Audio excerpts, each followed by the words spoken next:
காட்டு நீட்டோலை தன்னை நாக்கு மூக்கொடியாமல் காக்கி எழுதச் சொன்னேன் சிவனே ஐயா.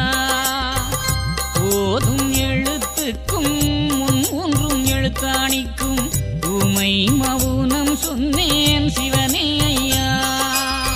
பெச்சணம் எங்கும் போற்ற நற்சடலங்கள் பார்த்து தேடி திரிந்தேன் ஐயோ சிவனே ஐயா.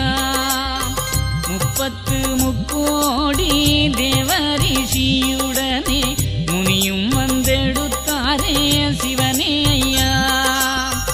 மாமுனி தாயுடனே வழியே நடந்து வர மலர் மாறி பெய்ததுண்டே சிவனே ஐயா. திருச்சம்பதியில் புக்கு தீர்த்த கரையில் செல்ல திரை வந்திழுத்துதையோ சிவனே ஐயா. அலைவாய்க்கரை இருந்து தலைமேலே கையை வைத்து அம்மை அழுததை என்ன சொல்வேன் சிவனே ஐயா.